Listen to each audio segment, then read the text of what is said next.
Berta. I'm an alcoholic, and I've been taken through this process with a Big Book Step Study sponsor and a loving higher power.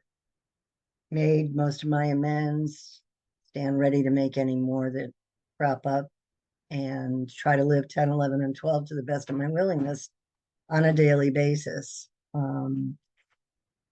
Thank you, Eric, for asking me to speak tonight. It's an honor and a privilege to be here and to do that. Everybody, bear with me because I do have bullet points, so I'll be looking down a little bit. I'm not at the point yet where I can just speak without worrying about what I'm saying. So be patient with me. When I got to step 10, I was just like a babe, and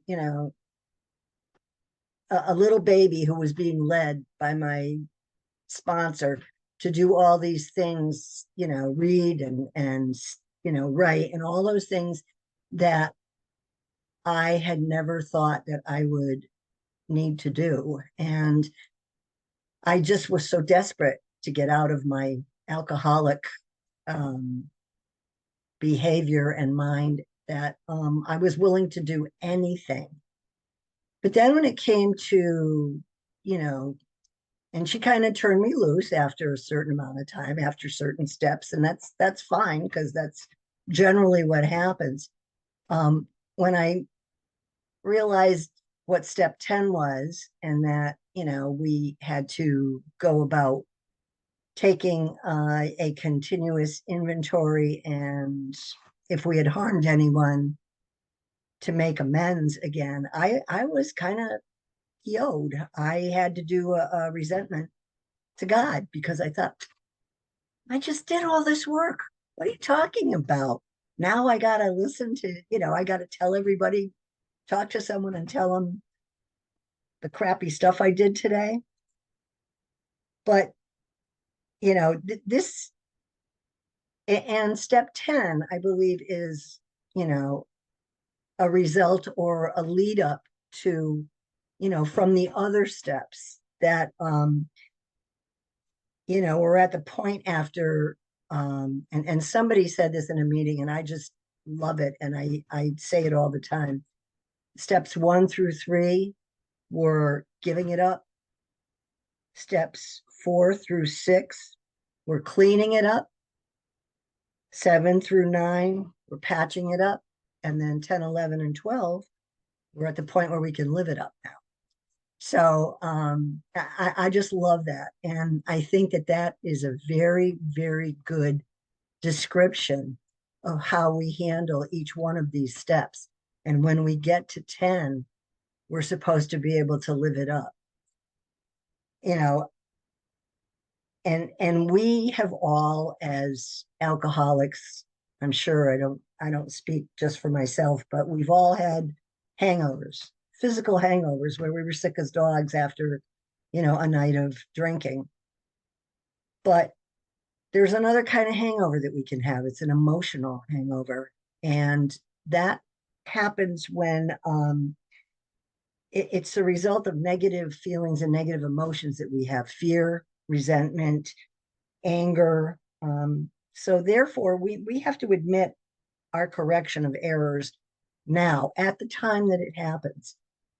I always use the excuse, oh, well, I don't want to bother somebody, and call them to do a 10 because, they might be working or they might be eating dinner. I always used an excuse for a long time. I did not do 10s. And it became something that I realized was self-seeking. It was me being going on my own self-will and saying, nope, I'm not doing it because I don't want to bother anybody.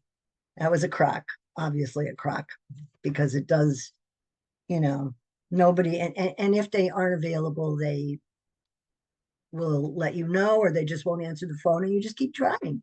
So that's part of what I've had to learn. And we did our inventory, which enabled us to kind of settle our past and make peace with ourselves and other people that we deal with on a daily basis.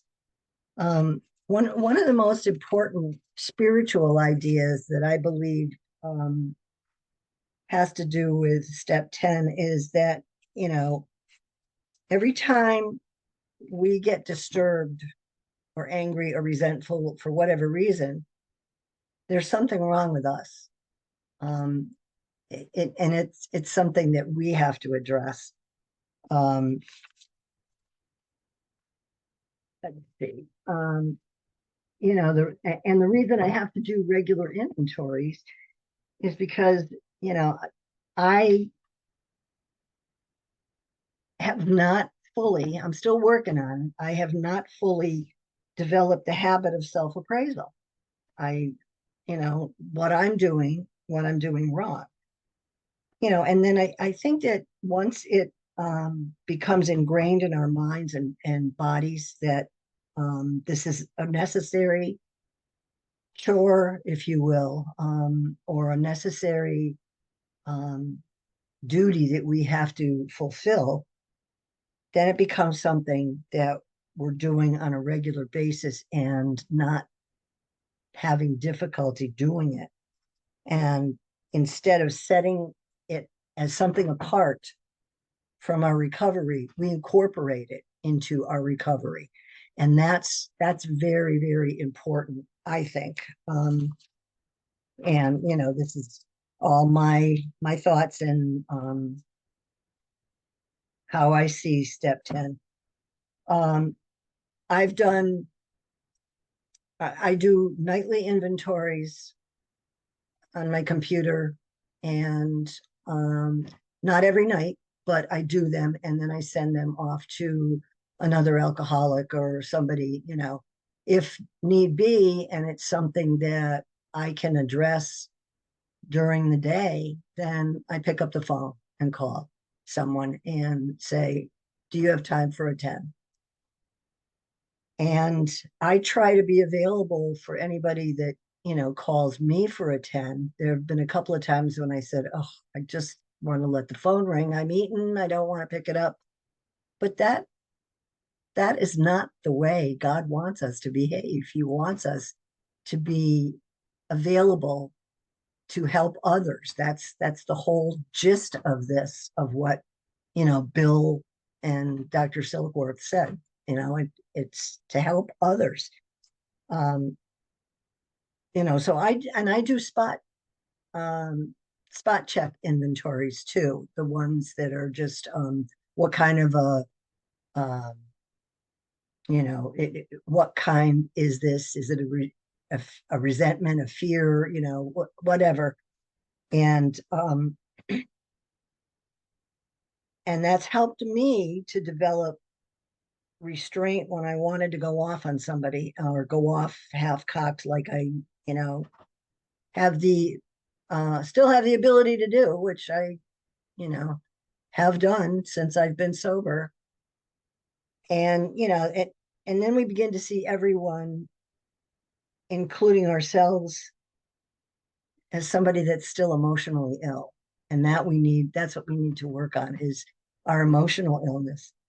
Um, you know, and one of the this is in the 11th step, but I love the part where it says, if when we become agitated or doubtful, we pause, we we take a breath, um, and ask God for the right thought or action. And that's part of it too. Do I need to make an amends?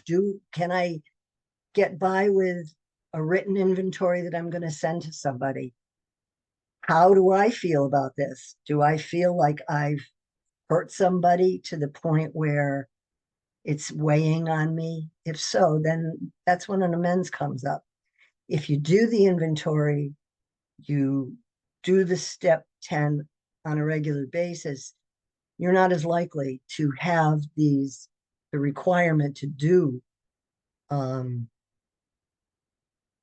an amends, and it's much easier for you to kind of shake it off and not have to worry about it. Um, I have to realize that when I feel the need to criticize someone, give them some constructive criticism, all I'm doing is trying to win an argument. That's it. I could care less about them. But you said, and now I'm saying that's what I do. And, I'm not, and sometimes it's a problem that I initiated myself. So, it's very easy for me to fly off the handle. And that's why I have to say, thy will be done a million times a day, because I still have the uh, resources at hand to um, try to let my self will run the show. And it's so easy for me because, when I was doing and again, I say all these other steps lead up to 10, 11, and 12. So if I refer to the other steps, that's because they are incorporated on some level with step 10, 11, and 12. If I um, have a resentment and I let it fester, well, who am I hurting? I'm hurting me. I'm hurting me, and I've obviously hurt someone else that I thought I was telling the right thing to, telling them how to behave, telling them what to say, So, and that's easy for me. I'm still a recovering alcoholic, and I still have several defects of character, which I pray every night about. I still get resentful. I still get afraid. I still get angry and selfish. So, I want to still use my will instead of anything, and relying on God. And that's where a lot of this comes in. The tools that we've used throughout the process are what gives us the strength and the ability and the kindness and the compassion to be, uh, kind and loving to all. Love and tolerance is our code. That's, basically it. And let me see if I've got one more thing I wanted to say.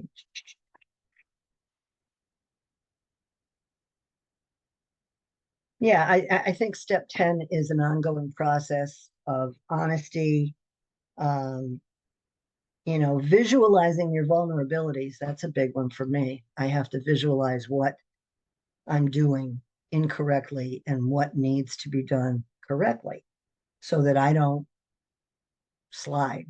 I don't want to backslide because this was hard work to begin with. And it is, it's a process, and it takes time. And, for those of us that get there, it's I'll be honest and say this program and this process has saved my life.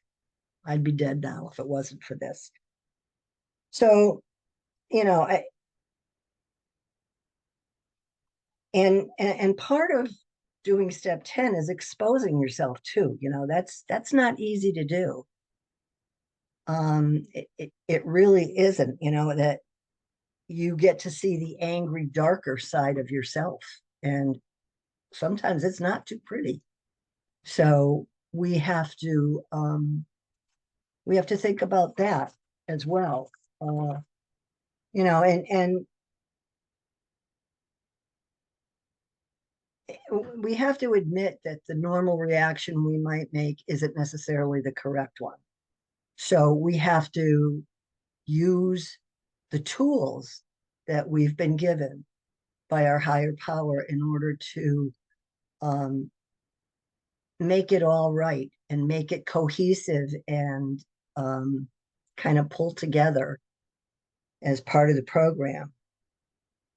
It's always about being mindful that our emotions that we're holding inside can become, you know, well, they can lead us back to where we were before if we just let this stuff sit on us, and I know that if I don't do a 10 when I have the opportunity during the day, if I don't do a 10, then I just don't feel right. I can't function and do my daily, whatever it is that I'm doing. I can't do it because it just weighs like a ton of bricks on my chest. So, and we have to remember that we have entered the world of the spirit, and that's what helps us. And when these feelings crop up, we have to ask God to remove them. That's part of it too. Ask God to remove them. And then you look at what's left and you either make amends or you do an inventory or you call someone just to talk fellowship or whatever about, whatever it is that has been on your mind. Um, you know, and I like the part that says, how best can I serve thee? Your will, not mine, be done. And that's the big thing for me because, we are not cured of alcoholism. We have a daily reprieve based on our spiritual condition. And if we don't follow all these steps, and once the first 7, 8, or 9 of them, once we've done all those, then now we're living in 10, 11, and 12. That's what we have to do. We have to remember that we are not the director, we are the actor, we are not the father, we are the child, and we have to be as spiritually conscious as we can be and continue to work at that to keep our side of the street clean and not to hurt people, So I think I've covered. Let me just take a quick look. I think that's it. I hope that anybody that is doing this process or looking for a sponsor or is writing continues to do that, because at the end of it, let me tell you, it's all worth it. It is all worth it. And you will feel a lot different. You will feel the spirit of God be with you, and the life of someone who is recovering from being an alcoholic. So with that, I'm going to pass. I don't know how much time I took, but I hope somebody got something out of it. And with that, I'll pass. Thank you very much.